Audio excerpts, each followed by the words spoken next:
Alors, je ne dors pratiquement pas parce que je me souviens encore, je suis à 3-4 heures du matin en train de faire mes maquettes. Maintenant, pour moi, c'est pas 0 à 10, maintenant, c'est facile d'arriver de 0 à 100. Ah, 0 à 100, Aujourd'hui, ok. 0 à 100 000 par an, pour moi, maintenant, c'est très facile. Pour plusieurs raisons, c'est que le marché il est plus mature, faire de l'argent en ligne c'est facile et maintenant de 0 à 100 000 c'est beaucoup plus facile. Il faut être un enfant qui dit je veux un bonbon, tu t'arrêtes jamais. Oui. C'est ça. Stop, juste avant que tu commences cette interview, en fait, il y a un petit problème technique de vidéo. En fait, c'est de mon côté, mais tu perds rien parce que du côté de Margot et Sabina, il n'y a rien qui a été perdu.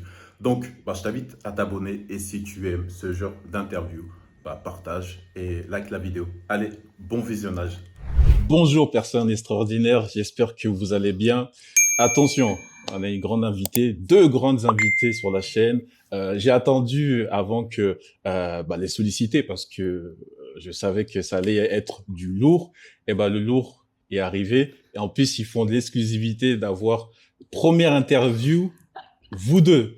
Ouais. Margot Klein et Sabina. Voilà, Sabina. Bravo, même. Tu l'as très bien prononcé. On a décidé de faire la première interview avec toi. C'est notre toute première interview à deux. Oui. D'habitude, je les faisais toute seule. Oui. Et voilà. Donc, on est très contente. Merci de ton invitation. Ouais, merci d'avoir pris ce temps et pour échanger sur votre parcours parce que c'est ça qui m'intéresse. Moi, ce qui m'intéresse, c'est vos galères, comment tu as fait pour passer ces étapes d'épreuves où parfois tu te sentais seul, vous vous sentez seul, hein, et c'est ça qui nous intéresse. Les réussites, c'est bien, mais en dessous de l'iceberg, je pense qu'il y a pas mal de choses à dire. En tout cas, merci d'être là. Donc, toi qui nous regardes, prends ton petit café, ton thé, assieds-toi. Si tu fais le ménage, écoute, parce que tu vas voir que ça va être très intéressant. Et c'est parti. Donc, juste pour commencer, présentez-vous vraiment de manière très simple. Présentez-vous, tout simplement. Ah, mais de ça, manière très simple. Alors, très, très simple. Je dirais, on a plusieurs entreprises en Suisse, donc on est entrepreneur depuis plus de 15 ans pour Sabina. Oui. Et un petit peu moins de 10 ans pour moi. Et aujourd'hui, en fait, on accompagne les entrepreneurs et les entreprises à plusieurs niveaux, mais globalement, on les accompagne à augmenter leurs revenus et leur chiffre d'affaires. Peu importe le niveau. Donc voilà, c'est ce qu'on fait globalement sur plusieurs leviers, que ce soit par la formation, soit par l'accompagnement, soit via une de nos sociétés qui fait du private equity. Voilà. Donc c'est ce qu'on fait très rapidement. Okay. Là, j'ai été rapide. Hein. Oui, voilà. Ouais, là c'est parfait. Comme ça donne un petit avant-goût de ce qu'on va voir. Hein. Oui. Ok. Sans plus tarder, on va faire un petit reset dans le passé pour nous expliquer comment vous avez commencé, où vous êtes né. Tu vois, on part de la naissance jusqu'à aujourd'hui. Et ne vous inquiétez pas, je vous poserai des questions toujours liées à l'entrepreneuriat parce qu'on va pas trop s'éloigner, mais on va rester sur ce parcours entrepreneurial. Et c'est ça qui nous intéresse ici, hein, pour mes abonnés qui sont là à avoir cette interview exclusive. Ok, ça marche, vas-y. Bon, commencez, hein, un de vous deux, je sais pas. Bon, peut-être Sabina, vu que c'est la nouvelle. Qu'est-ce que tu aimerais savoir par quoi je commence parce que où tu es né, voilà, peut-être 0 à tes 15 ans, par exemple. D'accord.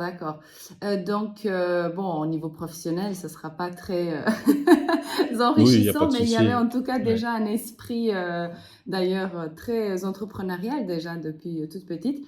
Mais je suis née en Bosnie-Herzégovine. Et à l'âge de 11 ans, je suis arrivée la Bosnie-Herzégovine. Comment ça, tu sais pas où c'est? Même pas. Alors, pardon, allô, on entend qu'on passe sous un pont. Oui. Donc, c'est où la Bosnie oui, c'est en ex-Yougoslavie. Donc, après, si ceux qui demandent où est l'ex-Yougoslavie, vous faites recherche Google et vous allez comprendre la guerre balkanique, pour le coup, puisque ça a un lien avec ce que la suite de ma vie, c'est qu'à 11 ans, je suis arrivée en Suisse pour fuir la guerre balkanique. Voilà. Voilà, donc je suis arrivée à 11 ans, je savais pas parler le français.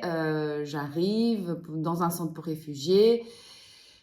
Franchement, je comprends rien ce qui se passe parce que j'arrive dans une petite chambre avec mes parents, mon petit frère, et on est là pendant une année à squatter cette chambre. On a une cuisine commune avec 1000 autres gens qui sont aussi des réfugiés. Et voilà, donc à l'âge de 11 ans, ma vie bascule complètement. Donc je crois que c'est depuis là qu'il y a eu un grand changement de ma vie où j'étais plus la même en fait, voilà. Super. Et ça n'a pas été Moi, trop difficile cette ah période-là? ouais. Ah, ça a été très très difficile parce que enfin je sais pas si tu te souviens, mais à 11 ans, nous tout ce qu'on veut c'est avoir des potes, avoir des copains, sortir dehors, rentrer manger et aller s'acheter une glace quoi. Enfin, c'est tout ce qui nous intéresse à ce moment-là. Et moi finalement, à l'âge de 11 ans, je comprends que il y a d'autres enjeux, que je dois apprendre une nouvelle langue alors que moi j'ai rien demandé. Et que non seulement je dois apprendre une nouvelle langue, mais en plus que je me retrouve à traduire dans un centre pour réfugiés. Alors pourquoi je dois Traduire. traduire aux gens? Traduire du français à mes parents, à toute la famille en Bosnie, enfin qui sont de Bosnie, parce que personne ne savait parler autre langue que le bosniaque. Et moi, j'avais un peu l'anglais, quoi. J'avais la base de l'anglais à 11 ans. Du coup, l'assistante sociale me parle à moi en anglais avec, donc, tu vois, la base de l'anglais que j'avais à l'époque. Du coup, elle me parle en anglais. Et moi, je commence à traduire de l'anglais en bosniaque. Mais petit à petit, elle m'introduit comme ça aussi en français. Ce qui se passe, c'est que en une année, je parle parfaitement le français. Ah ouais, Vraiment. super. Très très rapidement. Mais c'est quand on est propulsé, quand on n'a pas le choix. En tant qu'enfant aussi, on apprend très très vite une langue étrangère. Moi, j'avais en plus un peu de facilité. Du coup, voilà, à l'âge de 12 ans, je commence à parler, enfin 12-13 ans, je parle parfaitement bien le français. Pas encore l'écrit. À 15 ans, par contre, je l'écris parfaitement. D'ailleurs, beaucoup mieux que enfin, j'étais en Suisse, enfin, je suis toujours en Suisse, que les Suisses qui sont nés ou qui ont appris à parler le français, ou en tout cas pour les Français où c'était leur langue natale.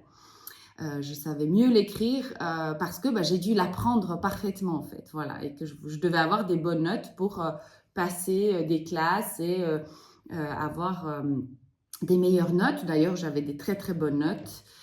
Très très vite, je suis arrivée je sais plus, c'était des niveaux 1, 2, 3. Je suis arrivée à un des meilleurs niveaux pour pouvoir accès à un apprentissage. Voilà.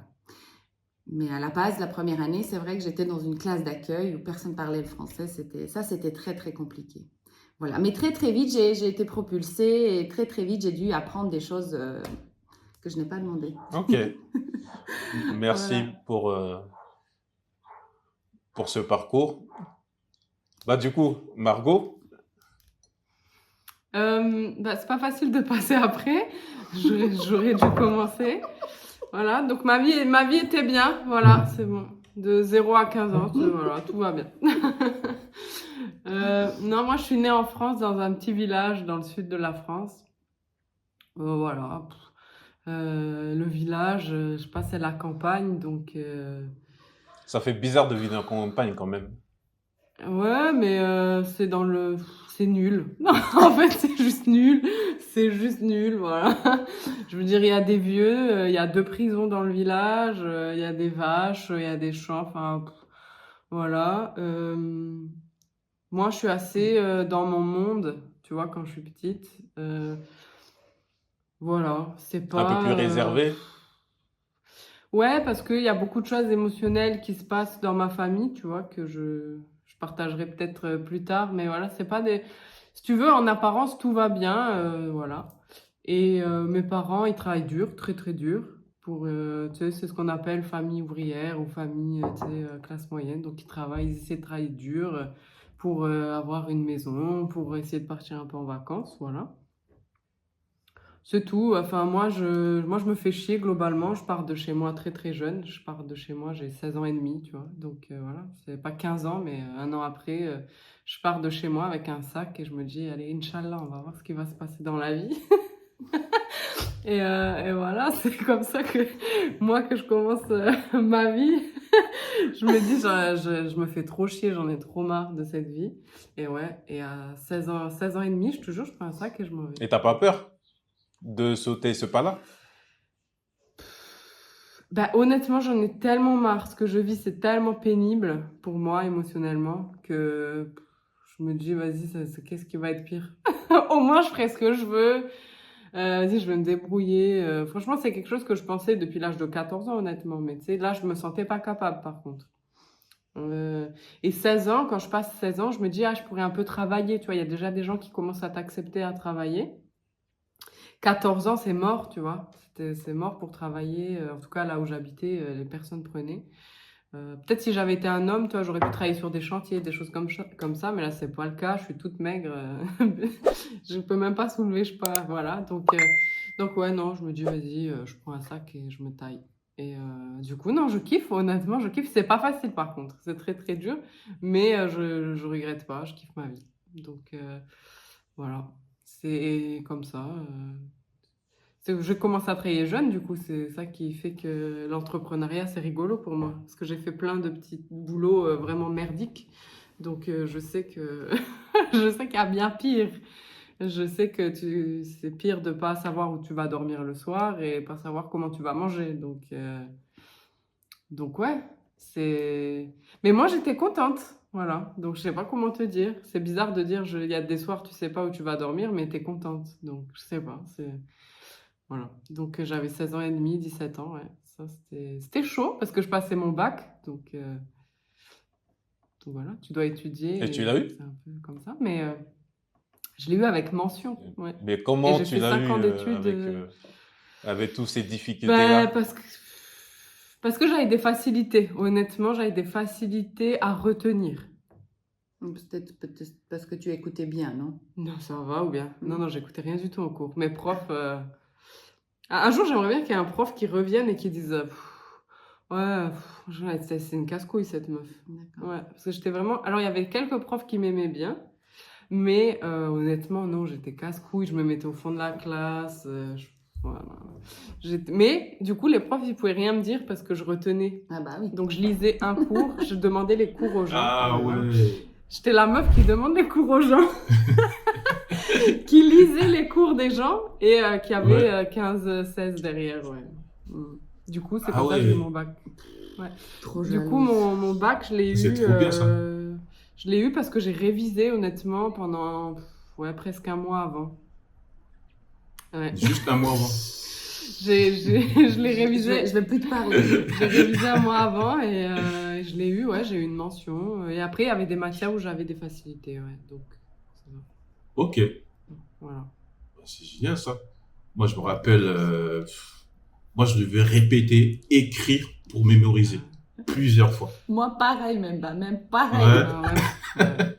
Moi, je lis quelque chose. Ça, c'est vraiment une facilité que j'ai. Je lis quelque chose. Même aujourd'hui, hein, je m'en sers beaucoup. Je lis quelque C'est chose vrai. une fois, je le sais. Oui. Je sais, puis après, je sais me le réapproprier et je peux Ouais. faire une dissertation dessus, tu vois. Donc, c'est Ah ça ouais, qui m'a carrément. sauvé.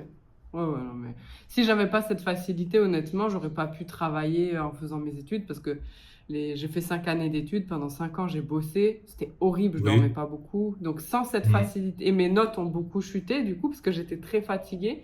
Du coup, ta avec le mémoire travail. aussi, c'est ça. Ta mémoire est baisse. Donc, sans cette facilité, je pense que j'aurais pas pu faire 5 ans d'études aussi facilement, ou avec des études soi-disant prestigieuses, en travaillant autant derrière. J'aurais pas pu. Donc ça, je suis contente d'avoir cette facilité de mémorisation et je sais que c'est pas tout le monde. Donc ça m'a sauvée, honnêtement. Ok, super. Donc, tu commences à travailler. Depuis ton 15 travail ans. jusqu'à que tu es en train de frôler l'entrepreneuriat, enfin, c'est quoi l'évolution qu'il y a eu, enfin, le cheminement qu'il y a eu Ah ouais, mais petit à alors c'est petit? long, hein, parce que moi, j'ai Ah ouais? mon premier job. Mon premier job, c'est j'ai 15 ans et le seul job qui m'accepte, c'est parce que mon père, il connaît quelqu'un et il m'accepte comme ça. Il ment, le gars, soi-disant j'ai 16 ans, tu vois. Je fais des ménages dans des magasins de meubles. C'est horrible. Je fais des heures de trajet pour pour toucher 80 €, tu vois. C'est horrible, je fais des ménages, enfin voilà. Mais bon, j'ai de l'argent, donc si tu veux, voilà. Et après, mais ça, c'est juste l'été. Après, quand je pars de chez moi, je galère pendant des années, enfin pendant 2 ans, parce que en fait, je n'arrive pas à trouver un job tant que j'ai pas 18 ans, un job stable. Du coup, le premier job stable que je trouve, c'est quand j'ai 18 ans, c'est McDo qui me prend. Ah ouais, Mais t'as trouvé moi, un McDo, toi? ouais, Moi aussi. mais McDo, ils m'ont refusé, hein. Ils m'ont dit, vas-y, Ah rentre ouais? chez toi, on te prend pas. Ben, bien sûr, au début, ils m'ont dit non. Après, j'ai renvoyé, ils m'ont dit non. J'ai renvoyé un autre McDo, ils m'ont dit non. Et j'ai réussi à rentrer au McDo parce que je connaissais quelqu'un dans un McDo perdu dans la campagne qui m'a fait rentrer. Même McDo, ils voulaient pas de moi. Ah ouais. Mais non, j'étais horrible. Et en plus, une fois que je suis chez McDo, ils veulent me virer, tu vois. Mais McDo, leur politique, c'est qu'ils virent personne. Sinon, t'as le chômage, tu vois. Ouais. Donc ils m'ont mis, toi qui travailles chez McDo, ils m'ont mis aux frites pendant 6 mois pour que je démissionne. Ah, toi, t'es en cuisine aux frites. Aux frites, Avec non, les j'étais pas en nuggets et cuisine. tout, là.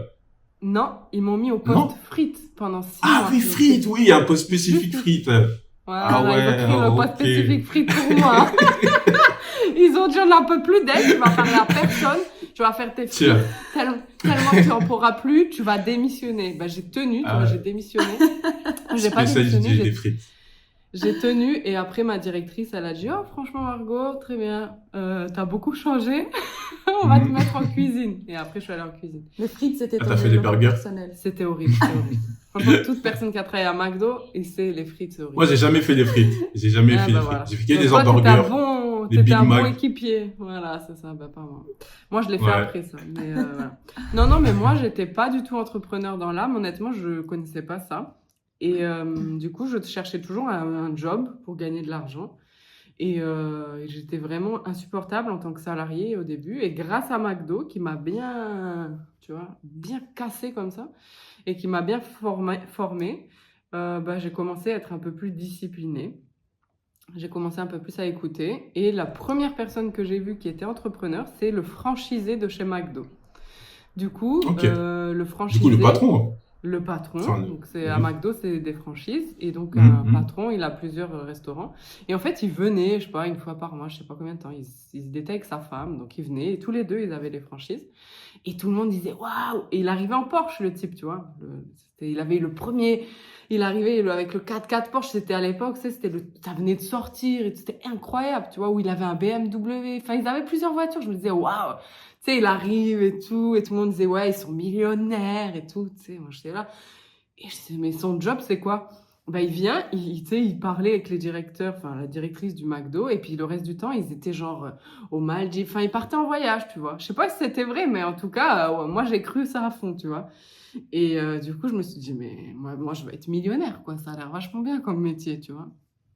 Du coup, j'ai commencé à saouler les gens au McDo. Et je leur disais, moi, je vais être millionnaire, je vais revenir, je vais racheter le McDo. Vous me Carrément, saoulez. tu vas Non, revenir racheter le McDo. Je disais ça aux gens. Moi, j'aimerais trop qu'on aille racheter ce McDo quand même. Ouais, franchement, un jour, il faudrait y aller. Ah, ça, Mais je j'adore. pense qu'il va pas vendre, hein, parce Ah, que ah. c'est McDo. Mais bon, ouais, franchement. Et je saoulais les gens. J'étais là, moi, je vais continuer mes études. Moi, j'arrête pas McDo. Vous êtes des losers, ceux qui arrêtent les études pour McDo. Moi, je vais continuer mes études. J'arrive, je vous rachète tout. C'est toi, je te vire et tout. J'étais insupportable. Et voilà. Et c'est comme ça que ça a commencé. Mais bon, j'ai continué mes études, hein, pas du tout. J'ai rien actionné pour devenir millionnaire, hein. Et voilà, j'ai continué mes études. Non, franchement, j'ai commencé à réfléchir concrètement à le faire, tu vois, quand j'ai eu mon premier CDI. Donc là, j'avais fini mes études et je travaille à la Défense et je me dis, waouh, ça va être ça pendant 40 ans. Et je La me Défense. dis, ouais, à la Défense, je gagne 2002, horrible. Alors, je kiffe les T'allais gens. au métro? T'allais en J'allais métro? Pire, j'allais en métro. Alors La au ligne début, 1, là? ouais, exactement. Ah ouais. Je faisais plusieurs lignes et il y a même un job parce que j'étais consultante, donc on te place. Et il y a même un job où Ouais. j'allais en RER. Après, je prenais j'ai pris des trains intercités. Après, tu Les prends trains un bizarres, là. bus. Ouais, franchement, horrible. Du coup, les gens, par contre, étaient cool et le cadre de travail était cool. Donc, je me disais, c'est vachement mieux que McDo quand même. Mais le salaire, bon, voilà, c'était pas terrible. Je me suis dit, pendant 40 ans comme ça, je vais mourir. Voilà. Et c'est comme ça que je pète un plomb, je fais genre une mini dépression quand même. Et puis au bout d'un moment, je touche le fond, puis je remonte et je me dis, ok, on va trouver vraiment une solution. J'ai toujours mon truc de millionnaire en tête. Mais qu'est-ce que là, je trouve. Et racheter McDo. Non, j'ai plus racheté McDo, mais je me dis, voilà, comment on va faire? Et je me dis, ok, tu as accès à un ordi toute la journée, tu es super forte en ordinateur, en blog et tout. Tu vas créer ton blog. Voilà. On va arrêter au blog. On va arrêter Ouais. au blog Ouais. parce que Sabina aussi. Sabine! Moi, je dois reprendre à l'âge de 15 ans, c'est ça? Voilà, de 15 ans, tu commences à peut-être faire tes premiers boulots et tout. Et Oui, jusqu'à- c'est ça. Je fais mon apprentissage, je dis toujours que j'ai voulu... C'est plus classe, toi, hein? Ouais. Oui, j'ai fait ce que j'ai pu, on va dire. Attends, apprentissage en pharmacie. Traductrice. C'est traductrice, oui. C'est Traductrice par traductrice. défaut. Par contre, c'était pas payé, ouais, c'était par défaut. J'aurais bien aimé Ouais. être payée d'ailleurs. Et effectivement, ma maman, elle voulait que j'aille dans le médical, tu vois, un milieu très sûr comme ça, médecin. Allez, bon, tu vas devenir médecin. En fait, c'est elle qui rêvait d'être médecin. Alors, pour lui faire plaisir, je pars dans le milieu médical. Je fais un apprentissage en pharmacie. Que j'aime pas trop en fait. Enfin, même d'ailleurs, plus le temps avance, plus je déteste et je dois quand même finir parce que pour avoir un CFC, donc c'est le certificat fédéral en Suisse, pour avoir donc le diplôme en pharmacie, eh bien, tu dois faire les 3 ans, quoi. Donc, je passe les examens. Je travaille en pharmacie, donc tu travailles 5 jours par semaine et un jour, tu vas en cours. Et donc, pour moi, là, c'était quand même assez difficile parce que l'apprentissage, je me disais, non, mais les gens qui font les études, l'université, c'est 10 fois plus facile parce qu'ils font que d'étudier. Toi, tu as fait l'uni. Moi, j'étais là, je dois bosser du matin au soir. Je rentre le soir. Donc, en plus, en pharmacie, tu es toute la journée debout jusqu'à 19h. Tu sers les médicaments. Tu es traité comme une merde dans le médical. Franchement, il n'y a aucun respect. Les hiérarchies, enfin, le pharmacien, c'est le big boss et tout. Enfin, bref. Et puis même dans le milieu médical en général, les médecins et les infirmières. Enfin, moi, ce que j'ai vu, j'étais là, non, moi, ça, j'aime pas du tout. Et donc vraiment, j'aimais pas ça. J'aimais pas cette sensation d'être de la merde. Alors que tu as quand même une sacrée responsabilité, donc tu peux en gros tuer un patient si tu donnes le mauvais médicament. Donc bon, on va remettre les choses dans leur contexte. Et une assistante en pharmacie, je me souviens, elle était payée exactement comme une vendeuse en parfumerie, tu vois. Donc pratiquement le même salaire. Moi, j'étais là, mais pourquoi je me casse Le bip. Voilà, le bip, pour apprendre tous ces médicaments par cœur. Donc, il y avait du latin et tout, je devais tout apprendre par cœur. Mais je peux aller vendre des parfums, je préfère en plus les parfums que les médicaments. Non, mais c'est vrai, en plus, je kiffais plus. Mais tu vois, tu te dis, oui, pharmacie, médicale, ça va être mieux payé, c'est un peu plus estimé. Pas du tout. Bref, je fais ces 3 ans, je termine, j'ai dit non, mais alors moi, je vais faire déjà ce que j'aime. Déjà, on va commencer par là. Non, j'ai pas commencé par faire ce que j'aime parce que tout de suite, je suis quand même attirée vachement plus par l'argent. Je me dis, quand même, j'aime bien être bien payée, moi, tu vois. Donc, je veux faire ce que j'aime. Je me cherche à ce moment-là. Et je me souviens, je finis mon apprentissage en pharmacie et je ne fais pas un seul jour autant qu'employée. Donc, j'ai été que apprentie. Je termine, j'ai mon diplôme. J'ai dit à mes parents, voilà, vous êtes contents maintenant. Maintenant, vous me laissez faire comme moi j'aime. Mais c'est tranquille. Et vous me laissez tranquille et là, moi, je vais faire mes expériences. En réalité, c'est que à ce moment-là que je commence à avoir des expériences dans la vie professionnelle. Pour moi, parce que j'ai enfin le libre choix d'essayer, de tester. Et je vais travailler dans une assurance maladie où je me dis, c'est cool, ça doit être trop cool d'être derrière un ordi. Les horaires, genre je finis à 4h30 de l'après-midi, je me dis, pour moi, j'ai encore la demi-journée. Je peux aller faire du shopping, je peux faire plein de choses. Dans la pharmacie, je finissais à 19h, j'avais rien le temps de faire. Pour moi, c'était horrible ces horaires. T'as pas le temps. Voilà, t'as pas le temps. Et je me dis, non, allez, moi, je vais faire dans une assurance, ça va être trop bien. 1000 francs tout de suite de salaire de base, t'es payé 1000 francs de plus. Je me dis, ça, moi. 1000 francs, ça fait combien Direct. d'euros à peu près? On va dire c'était en 1000 euros. On peut parler au 1000 million. euros. Tu Ok. gagnes une augmentation Ok. de 1000 euros. Je gagne une augmentation de 1000 euros juste parce que je vais travailler dans une assurance maladie, tu vois. Ah ouais. Ils m'acceptent là-bas, oui, tout à fait. Et j'étais très forte à convaincre quand même aux entretiens. Je disais, ouais, moi, je suis très forte. Alors, j'étais pas du tout forte en ordinateur. Moi, derrière un ordi, laisse tomber. Mais moi, tu vois, j'arrivais à convaincre la personne en face de moi. J'avais le feeling. Je disais, non, mais moi, j'aime, je vais être tranquille et tout. Et eux, ils cherchaient des assistantes en pharmacie parce que les assurances en Suisse, c'est lié directement avec les médicaments et les pharmacies. Donc, les assistantes aux pharmacies avaient déjà un bon bagage. Du coup, bon, je suis tout de suite engagée. Je tiens à peine 3 mois, c'est-à-dire que c'est insupportable. Insupportable, c'est-à-dire que cette journée-là, même si elle est plus courte pour moi, elle a l'air 3 fois plus longue que dans la pharmacie. En fait, parce que je suis derrière un ordinateur et que je déteste rester derrière un ordinateur toute la journée. Et je voyais les minutes en plus, tu vois, tu avais l'horloge là sur l'ordi. Je voyais les minutes passer, ça passait jamais, c'était jamais terminé. La pause de midi n'arrivait jamais. La pause de 3 heures l'après-midi pour le café n'arrivait jamais. C'est-à-dire, rien n'arrivait jamais. Le temps était tellement long et ce que je faisais, c'était tellement monotone que moi, j'ai cru mourir. Mais vraiment, j'étais là, ah tiens, même si je suis payée 1 000 € de plus, parce qu'on va parler en euros pour que tout le monde comprenne, et ben même là, ça me retient pas. Je dis, ah ça c'est intéressant. À ce moment-là, je décide de changer et je fais un job où il n'y a pas de salaire fixe.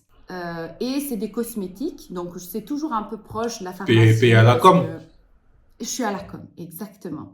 Et là, je découvre, c'est des soins du visage à domicile et je rentre dans cette entreprise où j'ai 0 francs, 0 francs de salaire fixe. Ce que je vends, je gagne le salaire par rapport à ce que je vends. Mon père, j'ai cru qu'il allait mourir de honte. Pourquoi, ma fille, tu fais ça? Je t'ai amenée en Suisse, en sécurité. Tu as un premier apprentissage, un diplôme. Regarde, tu as même travaillé dans une assurance. L'ordinateur, c'est bien. Je suis fière de toi. Pourquoi tu vas travailler, mettre des crèmes sur des gens et que tu n'as pas de salaire fixe? Pourquoi tu me fais ça? Pourquoi tu me fais ça? Et moi, j'étais là. C'est vrai que là, ça donne pas dans la tête. Non, mais même vraiment. Et j'ai dit, mais laissez-moi faire. Bref, moi, j'étais une rebelle. Parce que je vivais encore chez eux. J'avais 20 ans à ce moment-là. Mais je vivais encore chez eux. Et là, je fais mon premier mois et je comprends un truc, mais de ouf. Je me dis, waouh.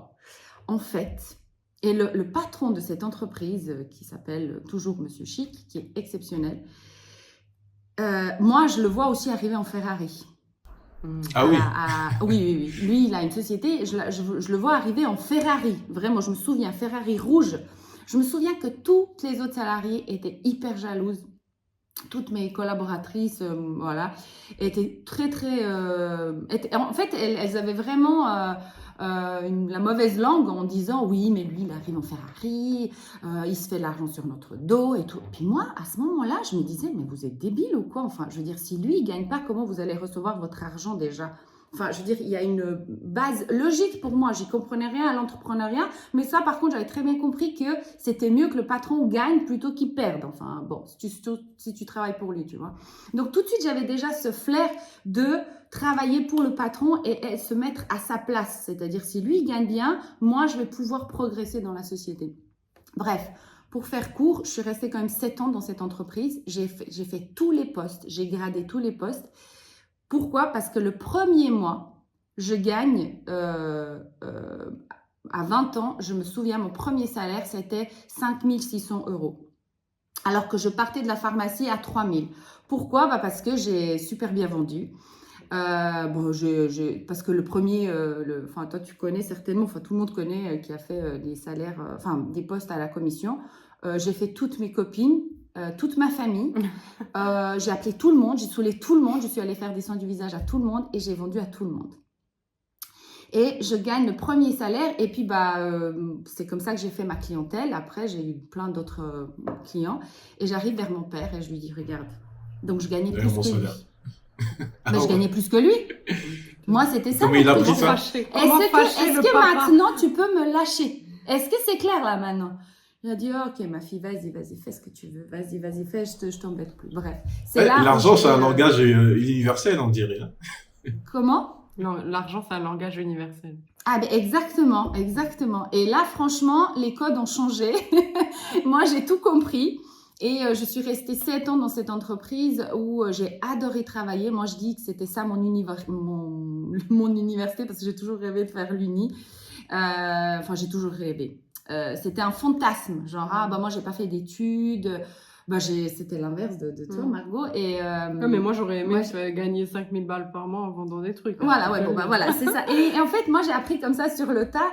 Et cette expérience était extraordinaire parce que c'est là où j'ai vu, j'étais dans un cadre d'entreprise, mais j'étais très autonome. Et plus je gagnais, plus je formais mes équipes, mieux je les motivais, moi, je gagnais plus. Donc, c'était déjà, en fait, de l'entrepreneuriat.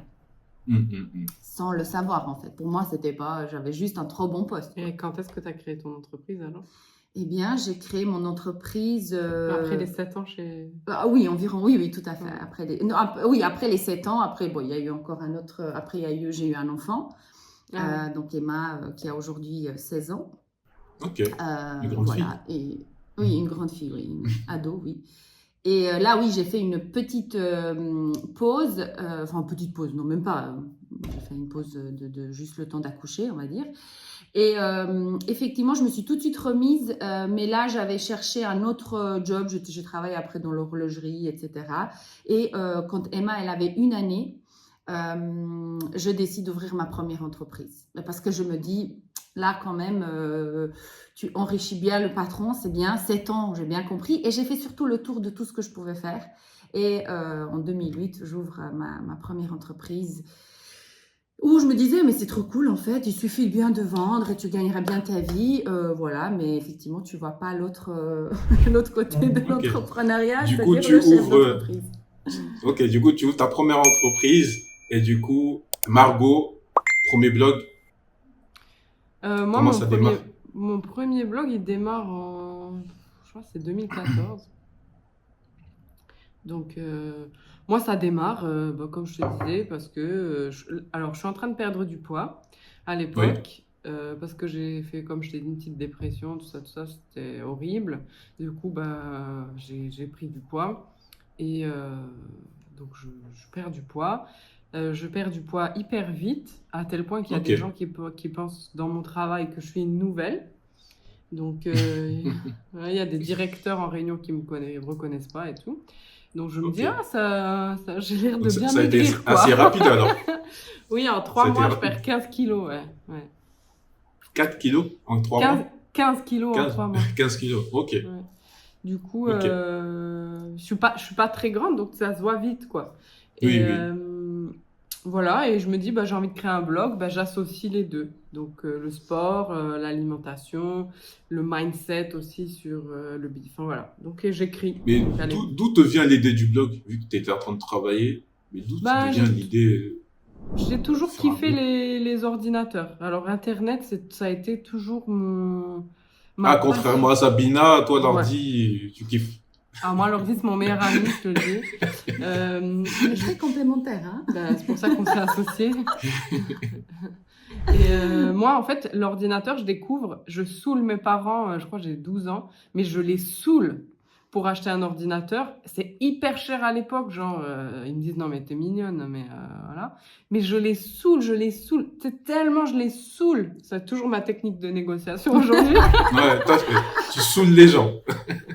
En fait, je dis, je veux Tu dis ça. oui. Donc, voilà, Oui. au bout d'un moment, il craque, tu vois. Je me souviens, on a Ouais. ça à Noël, tout le monde s'y met. Ça, à l'époque, c'est impossible, tu vois, le truc, c'est trop cher. En plus, il faut payer Internet. Tu payes la DSL là, pour 20 heures par mois, ça coûte une blinde. Et enfin, bref. Et donc, je me souviens, moi, c'est exceptionnel. Je découvre l'ordinateur, les jeux sur ordi, Internet. Je découvre que tu peux accéder à tout sur Internet, tout trouver, tout chercher. C'est exceptionnel pour moi, voilà. Donc, j'ai toujours ça. Donc, mon blog, en fait, moi, je connais déjà les blogs. J'avais genre un MySpace, j'avais un Skyblog, enfin voilà, j'avais tous les trucs, tu vois, voilà. J'avais MySpace, Skyblog, j'avais Tumblr, enfin voilà. Donc je suis déjà dans ça, on va dire, un petit peu depuis Tu étais plein déjà dans le d'années. digital.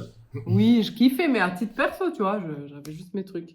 Du coup, voilà, il y a un collègue de travail aussi qui me dit, ah, t'as vu, les Américains, et ils ont des blogs et ils vendent des e-books sur leur blog. Donc voilà, ça se fait comme ça. Je crée un truc sur WordPress. En gros, c'est un site tout blanc avec un logo que j'ai moi-même fait. Enfin voilà, vraiment nul à chier. Mais j'écris et je suis assez bonne pour écrire, pour transmettre. Je le fais avec authenticité et ça fonctionne. Voilà, donc je raconte mon quotidien, je raconte ma vie. Mais par contre, c'est toujours les mêmes conseils que je donne encore aujourd'hui. C'est que je publie 2-3 fois par semaine, je suis authentique, et je dis vraiment ce que je vis. Voilà. Et ça marche. Et du coup, après, les gens, ils me disent ah, tu peux pas créer un e-book, tes articles, ils sont bien, tu peux pas condenser ça dans un e-book. Donc, je crée un e-book, je le mets à 17 € au début, voilà. Que ça fonctionne. La première année, je gagne 7 000 €. Pour moi, c'est exceptionnel. Je suis là, C'est énorme. En waouh! plus, 17 €, 7 000 €. Faut en vendre, hein. Ouais, non, mais après, je l'ai augmenté à 27, mais bon, ouais, c'est pas non plus, voilà. Donc, ouais, non, c'est exceptionnel. Enfin, pour moi, en tout cas, c'est exceptionnel. La deuxième année, je crée un autre e-book et une petite formation. Je fais à peu près 35 000 €.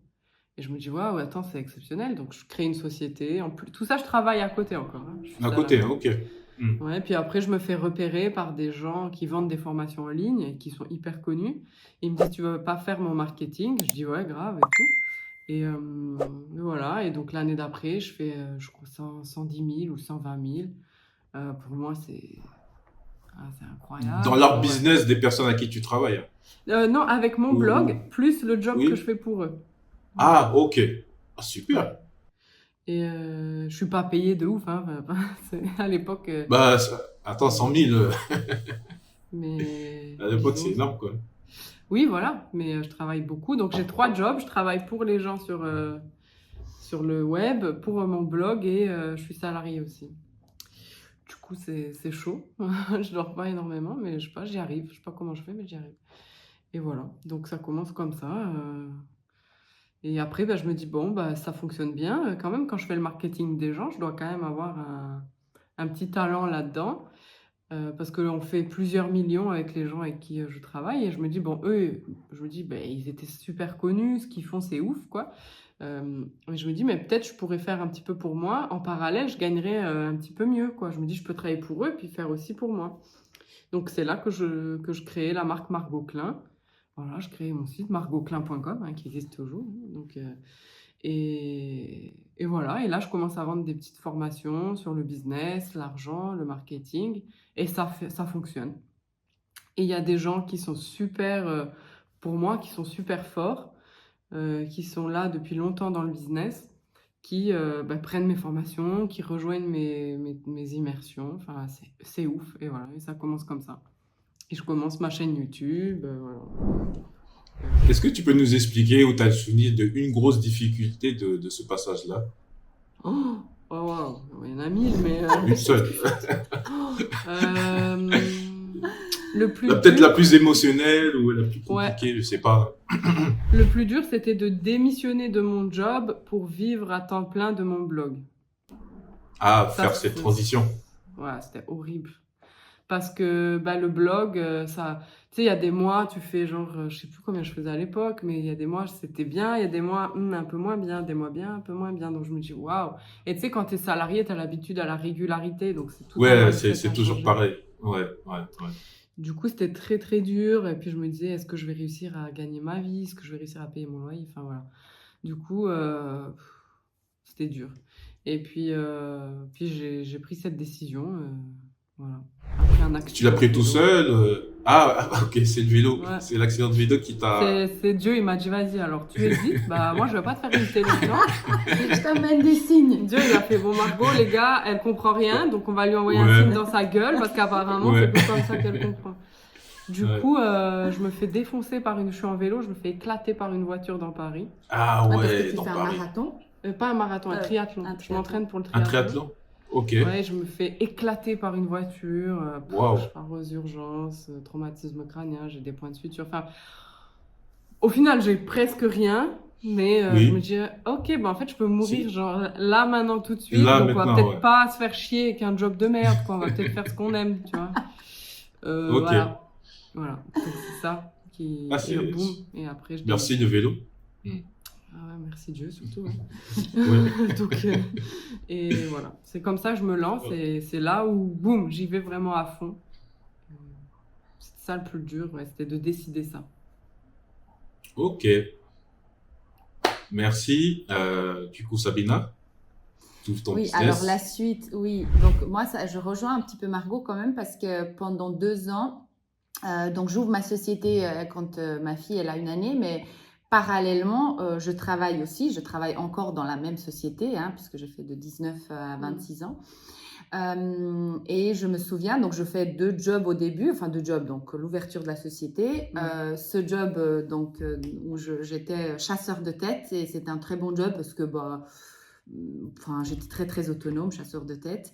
Et un troisième job quand même, j'obtiens un troisième job pour subvenir à nos besoins parce que bah tu gagnes pas beaucoup d'argent. Enfin la société, tu ouvres une société et tu gagnes Juste, pas. la Hein. société, c'était dans quel domaine?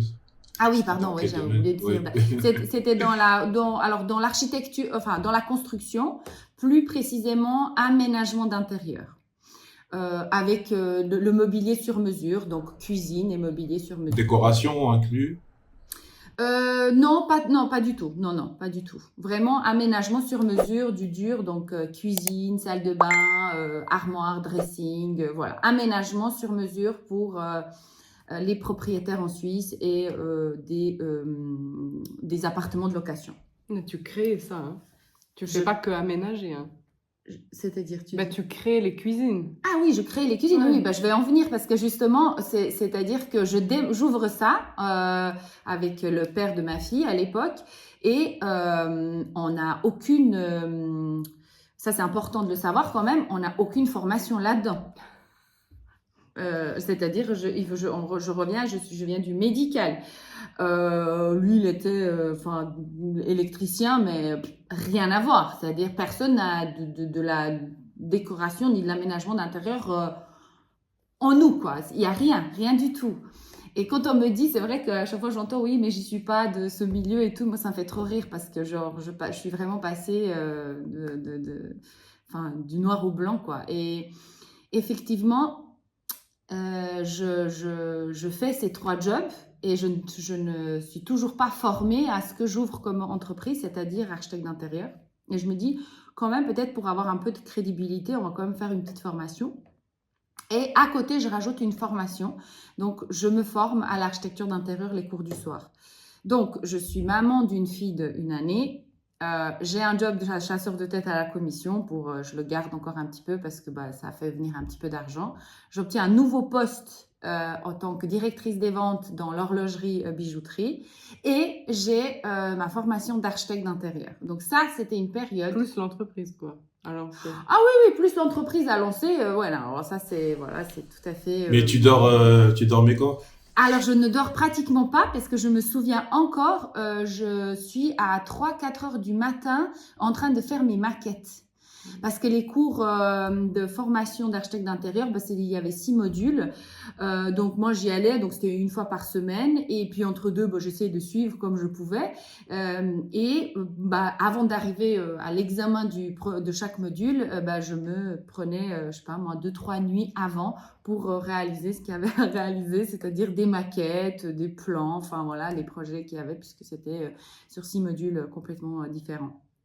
Et oui, je travaillais la nuit et je prenais des vacances de mon autre job de directrice des ventes. Je prenais des vacances pour ouvrir un showroom d'agencement de cuisine et de salle de bain. Voilà. Ça, c'est ton activité entrepreneuriale, c'est ça? Ouvrir le showroom. Le showroom, c'est ça, c'est mon activité entrepreneuriale. Donc quand même, j'ouvre une entreprise d'agencement de cuisine, de salle de bain, de construction. Donc il faut montrer quand même un minimum ce que tu vends. Mais ça ne nous a pas empêché, franchement, de vendre. Hein. Moi, j'ai quand même vendu sans montrer quoi que ce soit. Là où je travaillais chasseur de tête, je me souviens, la première vente que je fais, c'est une petite anecdote parce que c'est vrai, on se dit, oui, mais où est-ce qu'on trouve des clients? Aujourd'hui, on nous demande, ouais, mais je vais trouver où mes clients? En fait, vos clients, vous pouvez les trouver où vous voulez. Moi, je me souviens, c'est-à-dire que quand j'avais cet objectif, moi, de construire cette entreprise, j'avais que ça. Je rêvais que de ça. C'était ça mon focus. Donc, tous les jobs que j'avais à côté, les formations que je faisais à côté, c'était pour que mon entreprise fonctionne. Il fallait faire ce qu'il fallait faire. Et du coup, à la pause, j'allais parler à plein de gens dans l'entreprise où j'étais, à plein de personnes. Et il y avait la logistique et puis des personnes qui travaillaient là, elles allaient fumer des cigarettes et tout. Je crois que je fumais d'ailleurs à l'époque. Et je fumais une clope avec une fille qui est concierge dans un immeuble. Et je lui parle à elle. Et en fait, à la première, tu sais, tu te dirais, oui, mais à qui je veux vendre la cuisine? La cuisine, c'est quand même pas des salariés, c'est des propriétaires en général, c'est des chefs d'entreprise. Elle n'était pas du tout propriétaire. Donc, j'aurais pu me dire, mais qu'est-ce que je vais raconter mon projet à cette fille qui, elle, n'est pas propriétaire, elle n'a pas d'argent pour acheter une cuisine. Pourquoi je lui en parle? Pourquoi je parle de mon projet? Mais comme j'étais tellement passionnée, ce que j'allais créer, ce que j'étais en train de créer, moi, je lui parlais et tout. Et elle me dit, mais tu sais, moi, je suis concierge dans un immeuble. Et d'ailleurs, le gérant est en train de changer toutes les cuisines dans l'immeuble. C'est Toutes comme les ça que j'ai cuisines dans obtenu... l'immeuble. Voilà, elle me dit, et c'est comme ça que Wow. j'ai obtenu mon premier mandat. Mon premier mandat n'était pas du tout là où je pouvais m'y attendre le plus, où je me disais, donc ma pensée c'était les gens qui ont de l'argent, il faut que j'aille parler aux gens qui ont des immeubles, tu vois, des propriétaires d'immeubles. C'est pas un propriétaire d'immeuble qui allait m'introduire à ce mandat, c'était la concierge de l'immeuble La qui concierge. connaissait bien le Wow. gérant, c'est ça, qui connaissait le gérant, qui avait un très bon feeling avec et qui m'a mis en contact avec lui. Donc, moi, je trouve cette anecdote exceptionnelle que j'utilise quand même souvent parce qu'on croit trouver nos clients parce qu'ils ont de l'argent, etc. Et en fait, quand on est passionné par ce qu'on fait, enfin ce qu'on veut, quand on fait tout ce qu'il faut pour y arriver, ben, on parle tout le temps, on saoule les gens de ce qu'on veut, ce qu'on aime. Et finalement, les choses arrivent à nous. Donc, voilà, c'était mon premier mandat. Mais effectivement, c'était une période... maintenant, j'en parle parce que moi, je suis quelqu'un de... J'aime garder que le positif parce que c'est une sorte de protection aussi pour moi. Mais honnêtement, quand je m'y remémore, si j'avais su que c'était comme ça, je suis pas sûre que je l'aurais démarré, honnêtement. C'était très, très, très, très difficile. Oui, oui, très difficile. Heureusement qu'on ne sait pas à l'avance ce qui nous attend. Heureusement. Il vaut mieux, hein? Parce que je crois qu'on se dégonflerait, on se dirait non, mais moi je ne suis pas capable d'y arriver. Et finalement, quand on est dedans, bah si, une chose après l'autre, bah si, on y arrive. Hein, donc voilà. Donc c'est comme ça que je démarre l'entreprise et c'est quand même pendant 2-3 ans, c'est à ce rythme-là. Pendant 3 ans, c'est très, très, très, très, très intense. Très intense. Et du coup, qu'est-ce qui se passe après jusqu'à que tu arrives à cette association que tu as aujourd'hui avec Margot. Alors, Wow. Alors là, je vais faire. Les 3 premières années, c'était très très intense. Oui. Même les 5 premières années. Donc au début, je gagne toujours pas de salaire. Même après 5 ans. Pendant 3 ans, ouais, je me paye toujours pas de salaire, c'est toujours pas. Enfin, je suis beaucoup quand même dans le faire. Hein. Je n'avais pas encore les connaissances que j'ai aujourd'hui, mais j'étais effectivement beaucoup dans le faire et je pensais que c'était que comme ça qu'on pouvait y arriver. Donc voilà, je faisais comme ça. Si c'était à refaire, c'est sûr que je referais pas la même chose, mais en tout cas, je travaille beaucoup. Jusqu'à pratiquement épuisement et à un moment donné il y a quand même comme on dit, le travail paye. Oui, au bout d'un moment ça paye, hein, donc à force de travailler et de continuer, je dirais, de persévérer, oui, la société commence à avoir du chiffre d'affaires et effectivement on commence à se payer un salaire. Et au bout de 5 ans, c'est beaucoup mieux. D'un coup, on a beaucoup plus d'argent, on a des salaires. Donc, évidemment, mes jobs, je les lâche, je ne fais plus. Ma formation, elle est terminée. J'engage des gens. Les gens commencent à travailler pour moi. Et ça dure encore 5 ans. Donc, je dirais, pendant 10 ans, j'ai continué dans cette entreprise qui était une entreprise familiale parce qu'après, j'ai engagé mon frère, etc. Mais on était plus de 10 salariés, c'était pas que de la famille, mais à la base, le noyau, c'était familial. Et au bout de 10 ans, moi, je ne trouve plus vraiment ma place parce qu'à l'époque, je suis avec le père de ma fille. Je démarre en associé, mais après, on n'est plus associé. Je lui vends mes parts. Et dans l'énergie, c'était plus du tout ça. C'était plus du tout équilibré. C'était plus du tout juste pour moi. J'avais plus envie en fait de continuer dans cette entreprise-là. J'avais plus à évoluer là-dedans. Je laisse, je vends mes parts. Et je veux démarrer, moi, une nouvelle aventure entrepreneuriale à ce moment-là. Et je me dis, moi, j'ai envie d'aider les chefs d'entreprise parce qu'effectivement, je vois bien qu'ils sont tous dans le fer, mais ils vont s'épuiser, ils vont tous jusqu'au burn-out. Parce que moi, j'ai fait un burn-out, j'avais 2 maisons, 2 piscines, j'avais tout ce que tu voulais, mais j'étais complètement La belle vie, quoi. déprimée. Oui, la belle vie d'apparence, oui, mais par contre, je croyais qu'en ayant tout ça, en ayant beaucoup d'argent, de la maison et tout ça, que j'allais être heureuse. Bah, finalement, je voyais que le bonheur n'était pas exactement comme moi je l'aurais voulu. Et en fait, j'avais une perte de sens. C'est-à-dire, j'étais faire pour le faire. Donc, au début, tant que j'avais pour construire la société, c'était bien. Mais une fois que j'avais tout ce que je voulais, je voyais toujours pas le bout, quoi. J'étais là, ah, donc c'est ça la finalité de l'histoire. J'étais là, non, il y a un truc qui me manque. Et là, je me dis, non, il y a une perte vraiment, j'avais un manque de sens. Pourquoi je faisais ce que je faisais? À quel moment on s'arrête? Est-ce que je vais vendre cette entreprise? Est-ce que je continue? Est-ce que j'ouvre une nouvelle? Et là, je me dis, non, j'ai besoin d'aller chercher plus loin en moi, quelque chose de plus profond. Et là, je tombe sur des vidéos de Margot Klein. Et là, c'est la révélation totale pour moi. C'est la révélation totale parce que je vois que on peut arriver autrement. Je vois qu'on peut avoir... et qu'il me manque la vision. Il me manque la vision. C'est-à-dire, il y a des mots, elle dit des mots, je me dis, mais j'ai jamais pensé à ça, moi. Ah oui, donc ça peut vraiment marcher comme ça. Et c'est là où je fais une immersion chez Margot pour ouvrir... pour démarrer cette nouvelle activité, enfin que j'avais déjà commencé du coaching, j'avais commencé à coacher des entrepreneurs. Avoir des clients? Oui, avoir des clients. J'ai lu son livre et j'ai eu tout de suite déjà des nouveaux clients. Donc son livre était exceptionnel. Je me suis dit non mais là il faut que j'aille plus loin, il faut que j'aille à l'immersion et tout. À l'immersion, je sors de l'immersion, je vends pour un coaching à 40 000, enfin vraiment exceptionnel. C'était un couple en plus. Bref, franchement c'était incroyable, l'expérience incroyable. Et c'est comme ça en fait qu'on commence à travailler ensemble. C'est à partir de là qu'on a enchaîné notre association. Voilà, et juste pour revenir sur le coaching, enfin tout ce que la relation professionnelle que tu as eu avec Margot, c'est quoi qui à quel moment tu as eu vraiment un déclic qui a vraiment changé ton état d'esprit? Je pense qu'il y en a eu plusieurs, mais c'est quoi le gros déclic? Alors c'était à l'immersion. Oui.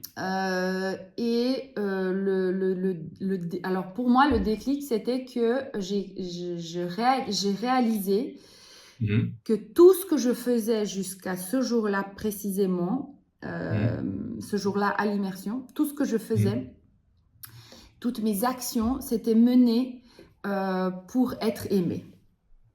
Ok. Pour être reconnu, et pour être aimé, on va dire. Pour être aimé. Pour être aimé, ouais. Okay. Ouais, je faisais tout pour être aimé. Mais du coup, comme je faisais tout pour être aimé, j'étais tombée dans mon propre piège. J'étais dans un mariage où je n'étais pas heureuse. Mais comme je faisais tout pour être aimée, je continuais à être dans ce mariage pour être aimée. Tu vois, c'était par exemple, à ce moment-là, je me disais, pour passer à l'action, pour me détacher des relations qui ne me conviennent plus, pour moi, ça rentrait pas là-dedans parce que je faisais tout pour être aimée. Okay. Donc, quand j'ai réalisé, et puis même ce que je voulais faire, parce que moi, je voulais, j'avais une grande mission, je voulais sauver la Bosnie, j'étais en mode sauveur, en fait, constamment. Sauveur, ok.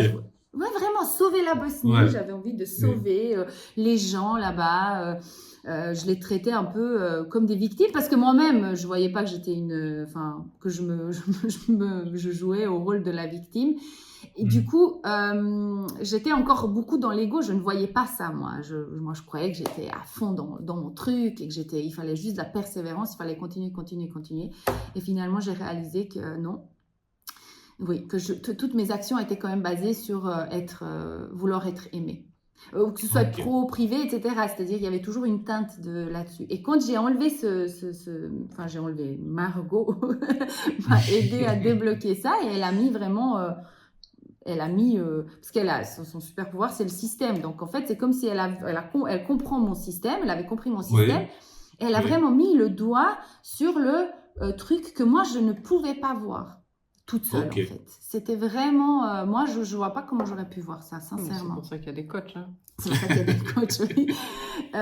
Et là, par contre, bah, c'est comme si c'était, comme tu dis, c'est un déclic. Et en fait, le déclic, c'est un détail, mais ça change toute notre vie, en fait. Toute notre vie. C'est comme si toute ma vie, je portais des lunettes roses et tu m'enlèves et tu mets des lunettes bleues.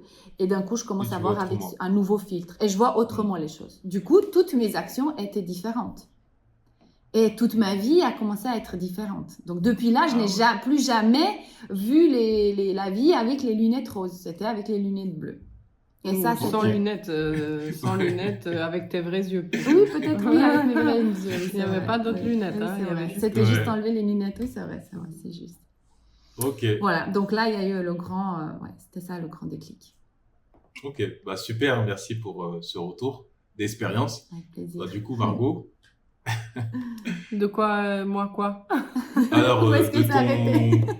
enfin, le travail que tu fais avec ton blog, ça marche super bien avec le travail que tu fais avec d'autres personnes du web. Mhm. Tu lances. À quel moment je pense que tu lances ton activité et après on arrive à l'association avec Sabina? C'est ça. Ouais, donc j'ai En créé résumé. Margot Klein, j'ai créé le blog Margot Klein, je vends mes petites formations, je vois que je suis très très bonne en immersion, que les gens ils viennent me voir, ils se débloquent, ils font plusieurs millions. Ensuite, moi-même, je me fais coacher, chose que je n'avais jamais fait jusqu'à présent. Du coup, je me mets à accompagner les gens en one-on-one et en immersion, là où je suis la meilleure. Ou alors en très petits groupes, ils sont en petits groupes, voilà. Et mes clients, ils font plusieurs millions, honnêtement, en quelques mois. Même moi, je suis surprise, hein, honnêtement. Et je vois en plus que ma faculté, elle est plus grande que ce que j'avais imaginé. Parce que mes clients, ils font de l'argent, donc bien plus vite que ce que je pensais, honnêtement. Hein, je suis surprise aussi. Hein, je ne le montre pas à cette époque-là à mes clients, mais je pensais qu'ils allaient doubler leur chiffre d'affaires, mais pas faire 1 million aussi vite, tu vois. Ok. Honnêtement, c'est vrai. Et ils sont plusieurs, c'est-à-dire il n'y en a pas un. Genre, je vois, il y en a 10, ils ont les mêmes résultats, quoi. Donc je suis là, ok. Je me dis cool, c'est bien. Bien sûr, ils sont très contents. Et je vois aussi que non seulement ils font 1 million, enfin ils augmentent fois 10, parfois fois 100 leur chiffre d'affaires, mais surtout que ça se stabilise. Donc je vois que ma faculté, elle est d'aider les gens à gagner plus et surtout à se stabiliser. Parce que je vois des gens à côté de moi qui font des millions et qui Après ça s'écroulent redescend quelques... vite. Ouais. Ça s'écroule, ils ont des dettes, ils gèrent mal, voilà, ils ont des problèmes parfois juridiques. Donc je me dis, ok. Et je vois qu'avec mes clients, on stabilise et eux, c'est bon, ils continuent d'ailleurs. Il continue Tu quoi. regardes, oui, le marché du coaching, de la formation aujourd'hui, tous les numéros 1, pas tous parce que je les connais pas tous, mais ceux qu'on connaît, il y en a beaucoup que j'ai coachés. Du coup, je me dis, ok, c'est cool parce que c'est stable, quoi. Je veux dire, des années après, ça fonctionne toujours. Hein. Même, c'est efficace. ils ont continué à avoir une croissance, donc c'est très intéressant. Donc voilà, et je fais des immersions, jusqu'à une immersion où Sabina, elle vient. Et voilà, et du coup, moi je divorce, Sabina elle aussi elle divorce, du coup voilà, si tu te dis, bon, je traverse une épreuve difficile dans ma vie, tu te rapproches des gens qui vivent un petit peu les mêmes épreuves difficiles.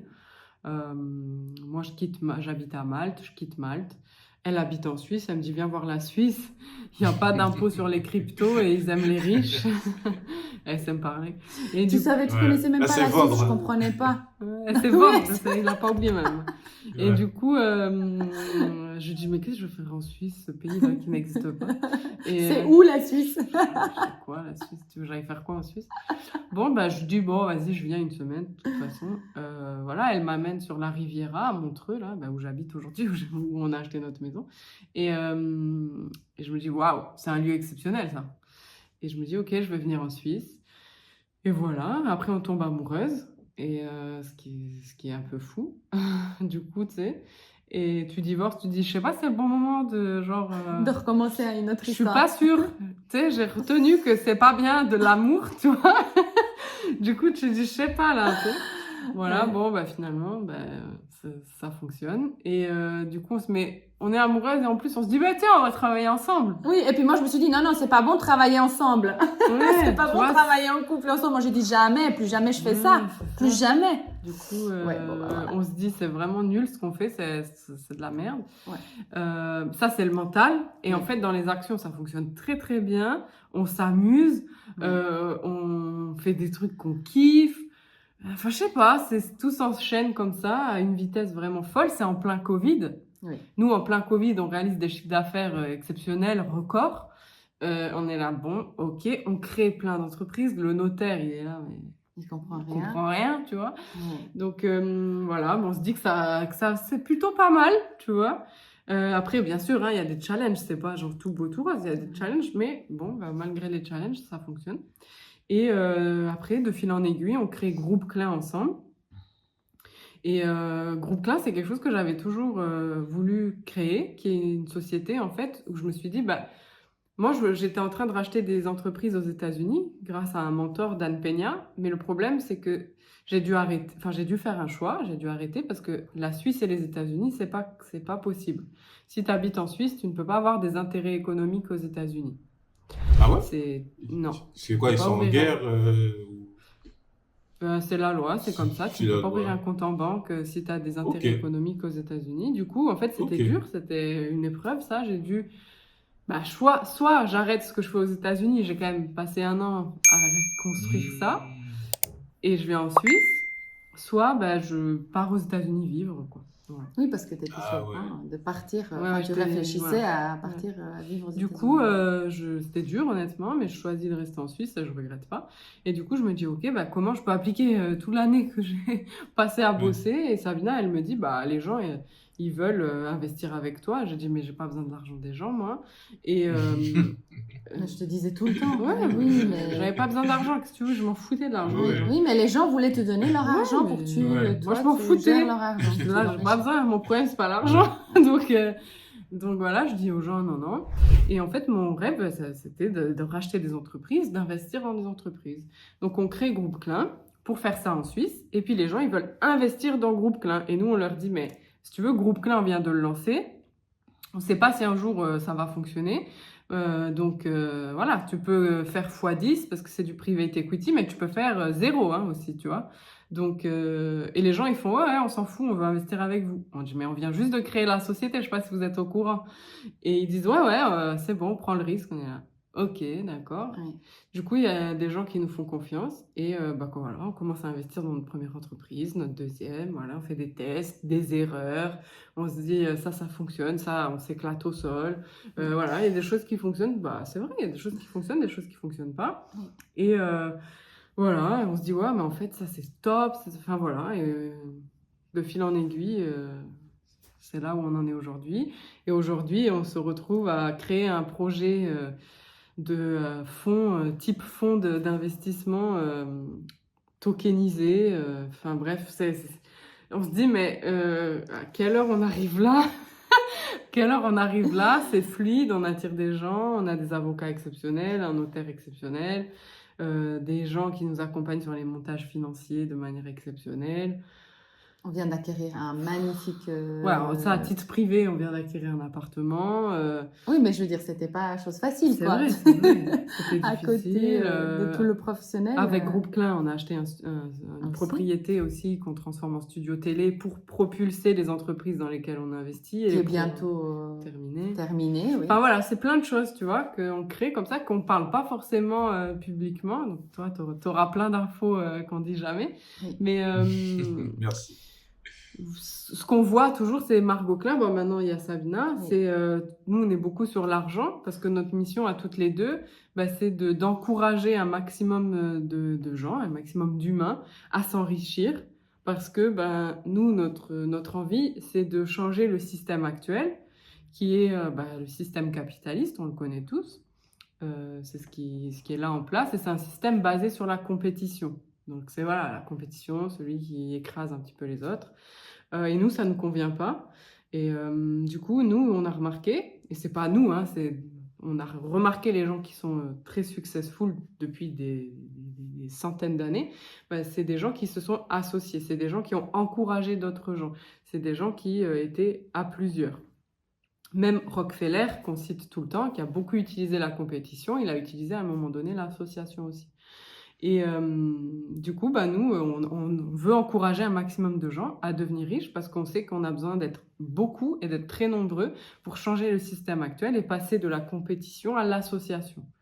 Et c'est ce qu'on veut nous, donc c'est pour ça qu'on continue à faire des vidéos, c'est pour ça qu'on continue à mentorer des gens. Alors un tout petit groupe, parce que maintenant on a envie qu'un petit groupe de personnes et que ces gens-là, ils grandissent et ils impactent à leur tour. Tu vois, ça c'est ce qui nous importe à nous. On veut plus faire du one-on-one, on veut coacher des gens qui sont ambitieux et qui ont ce charisme-là et cette appétence-là de vouloir impacter à leur tour beaucoup de gens derrière, tu vois. C'est pas tout le monde. Donc nous, c'est ça qui fait qu'on travaille avec peu de gens et eux, après, waouh, ils se propulsent et ils impactent. Du coup, voilà, ça c'est Margot Klein. Et à côté, il y a Groupe Klein qui fait ça sur une autre échelle. En fait, on touche on essaie en tout cas de toucher tous les niveaux. Les entrepreneurs qui sont plutôt débutants, entre guillemets, avec Margot Klein, qui font jusqu'à 1 million. Et avec Groupe Klein, on va au-delà, on va jusqu'à 5 millions. Voilà.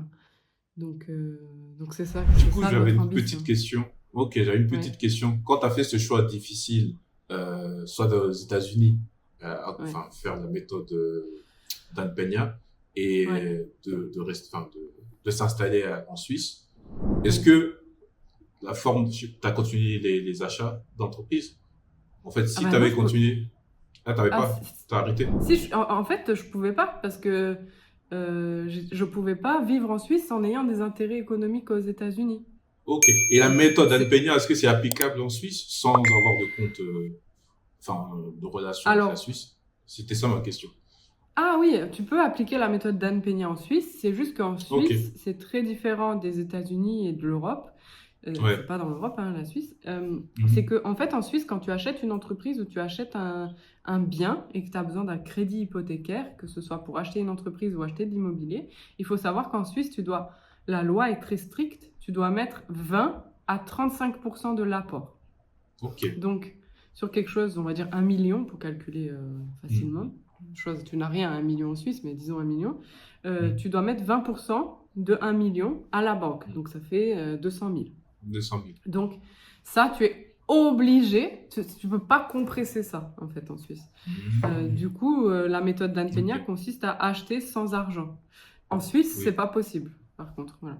Donc, c'est pour ça que c'est un peu plus complexe en Suisse, ça prend un peu plus de temps, et que du coup, on trouve d'autres moyens, nous, et on crée d'une autre façon. Mais voilà, en plus, là, avec la crise et la situation économique, il y a eu le Covid et tout, les banques, elles prêtent beaucoup, beaucoup moins facilement. Oui. C'est vraiment presque impossible d'emprunter, honnêtement. C'est très complexe. C'est pour ça que nous, on a acheté un appartement. On était extrêmement contentes parce que c'est impossible. C'est-à-dire, moi, j'ai dû saouler la banque pendant 5 mois pour qu'ils veuillent nous presser. C'était impossible. Donc en Suisse, racheter une entreprise, honnêtement, c'est le parcours du combattant. C'est très, très dur. Et nous, on est très déterminés avec Sabina, mais parfois mentalement, c'est très, très difficile. En sachant qu'avec Groupe Klein, on a fait le choix de ne pas se rémunérer. Du coup, tout ce qu'on fait avec Groupe Klein, on ne se rémunère pas dessus. Du coup, c'est énormément de travail. Ça teste aussi notre vision. Mais on est bénévole en gros pour Groupe Klein parce qu'on a décidé de se payer que quand la société ferait un chiffre d'affaires suffisant pour nous payer, si tu veux, que ce soit transparent pour nous payer. Du coup, tout ce qu'on fait, c'est pour développer Groupe Klein et on ne se paye pas sur Groupe Klein. Donc, c'est dur. Tu n'as pas d'argent. Tu n'as que ton envie et ta vision pour te développer. Donc, c'est sport. Ok. Voilà. En tout cas, merci de ce retour. Et je voulais poser 2 questions. Allez, 2 dernières. Alors, 2 dernières. C'est quel conseil vous pouvez donner à quelqu'un qui peut faire de 0 à 10, après de 10 à 1 million? Enfin, les 3 grosses savoir-être ou compétences à développer entre ces 2 phases, quoi. Maintenant, pour moi, c'est pas 0 à 10. Maintenant, c'est facile d'arriver de 0 à 100.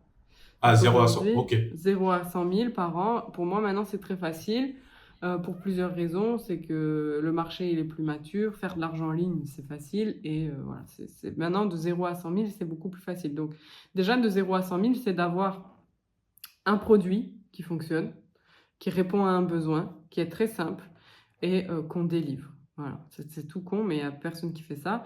Et surtout, de créer du contenu. Et quand tu te lances, ben moi je dis tu crées du contenu qui doit être authentique, qui te ressemble, qui est basé sur ton caractère, ta personnalité, ton super pouvoir. Et créer du contenu tous les jours, tous les jours, tous les jours. Voilà. Et contacter des gens pour les interviewer, pour nouer. En fait, il y a la partie visible dans un business, c'est-à-dire ce que tu montres, ce que tu diriges vers l'extérieur pour avoir des clients. Puis il y a la partie invisible, tout ce que tu fais dans les coulisses pour attirer des clients. Du coup, bah, c'est contacter des gens en privé, rencontrer des gens, parler de ton projet. Ben voilà. Sabina, dans son parcours, c'est ce qu'elle explique. Donc moi, c'est les conseils que je donnerais, c'est contacter beaucoup de gens en privé, que ce soit pour des interviews, pour avoir de la visibilité, rencontrer des gens, rejoindre des réseaux, rejoindre des masterminds, rejoindre des clubs privés, bref, rejoindre là où il y a des gens en gros. Et faire des vidéos, faire du contenu, faire des posts, enfin bref, voilà. Communiquer, communiquer, communiquer, se faire connaître, créer sa marque en fait. Parce que moi, depuis le début, je crée ma marque. Et tu vois, on a lancé une collection NFT. Là, on va lancer des possibilités d'investissement aussi. Bah, en fait, je peux vendre des bougies, je pourrais vendre des tasses, je pourrais vendre peu importe quoi. Les gens, ils me font confiance. Ils savent que ma marque, c'est de la qualité. Je suis là depuis des années. Je répète la même chose depuis des années. Et les gens, ils savent. Du coup, ça, c'est pas du jour au lendemain. Hein, ça se fait pas du jour au lendemain. Mais c'est solide. Et quand tu crées ta marque depuis le début, ben c'est solide et tu construis et tu capitalises sur le futur. Donc c'est vraiment avoir cette vision long terme de 0 à 100. Et après, par contre, pour passer de 100 à 1 million, là, c'est plus dur. Et là, ça demande de se professionnaliser. Voilà. Parfois, les gens, ils font jusqu'à 300 000. Hein. Donc, on va dire de 0 à 300, 0 à 100, 300. Tu vois, c'est ça un peu la fourchette, ça dépend chacun. Moi, c'était 150, il y en a, c'est 300. Voilà, ça dépend un petit peu. Mais après, il faut se professionnaliser, donc il faut recruter une équipe, il faut se faire coacher, parce qu'on a des choses personnelles à dépasser. Voilà. Après, il faut recruter, il faut avoir des process, il faut avoir des systèmes, il faut avoir plusieurs produits, il faut savoir analyser son business, il faut recruter. Et surtout, il faut avoir un mindset qui ne bouge pas, c'est-à-dire un mindset qui est toujours tourné vers le succès. De 0 à 100, tu peux un peu, tu vois, avoir des jours bas. De 100 à 1 million, tu peux pas. Et ça devient encore plus dur de 1 million à 5 millions. C'est impossible là. Tu dois vraiment, toi, être dans un mindset de folie tout le temps. Et ton équipe doit être dans un mindset de folie. Et surtout, l'erreur que je vois beaucoup, c'est pas tellement faire l'argent qui est important, c'est savoir le gérer. Et je vois beaucoup de gens faire beaucoup d'argent et être en dette après, ou alors il leur reste rien, ou moins que rien. Et ça, moi je préfère faire moins d'argent honnêtement. C'est pour ça avec Groupe Klein, moi je te disais, je préfère aller peut-être plus doucement que d'autres private equity qui investissent partout, n'importe comment, et ils se disent, bah Inch'Allah, il va y avoir un truc. Moi je préfère aller doucement et mes marques, je les ai toujours créées comme ça, doucement. Mais par contre, c'est solide, c'est-à-dire quand je fais 1 million, j'ai 90% de marge. Donc j'ai du cash. Quand il y a une crise, eh ben, j'ai énormément de cash. Je vais pouvoir racheter tous les concurrents. Je vais pas, tu vois, et c'est ça en fait. Et du coup, les gens, ils veulent aller vite. Ils font n'importe quoi avec leur argent. Ils savent pas gérer, ils savent pas faire la base. En fait, les gens, ils ont pas la base, je remarque. Donc faire de l'argent, c'est bien, mais combien il te reste? Ton argent qui te reste, t'en fais quoi? Tu l'investis où? C'est ça quoi, tu vois, c'est bien de se faire plaisir. Nous on adore se faire plaisir, on aime les belles choses, on aime les voitures, les montres, on aime les beaux habits, enfin voilà, hein. On est lions toutes les deux. On est lions, voilà, on aime les belles choses et les gens, on doit aimer les belles choses, on doit s'entourer de choses qui sont belles pour nous, mais il faut investir, c'est-à-dire avoir des revenus voilà, l'argent, il faut le faire fructifier. C'est bien de le gagner, mais il faut savoir le garder et le faire fructifier. Et ça, c'est ce que nous, on sait très très bien faire. Moi, je suis une excellente gestionnaire et je suis une excellente investisseur aussi. Et ça, je l'ai appris au fil du temps. Je ne le savais pas, tu vois. Et il y a vraiment des basiques. Ils sont très simples, mais qu'il faut être déterminé à mettre en place et discipliné à respecter. Donc, c'est ça mon conseil. notre conseil. Oui. Et si les personnes s'intéressaient à en savoir plus sur toi, comment ils font?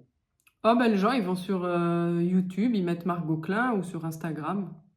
Et voilà, comme ça, ils voient un petit peu ce qu'on fait. Ils peuvent, moi, je trouve que la bonne introduction, c'est d'acheter le livre Bonjour Richesse qui est sur Amazon. Ouais, c'est une très bonne introduction pour 50 euros, honnêtement. Il y a déjà un plan d'action. Sabina, elle a dit, elle a fait des clients. Non, mais- On a une cliente qui a fait 50 000 euros grâce à ce livre. Bon, voilà. Donc, c'est pour 50 euros, honnêtement, je trouve que c'est un bon démarrage pour voir mon style, pour voir ce que je délivre, pour appliquer aussi les conseils, parce qu'il y a beaucoup de choses qui sont très concrètes dans le livre.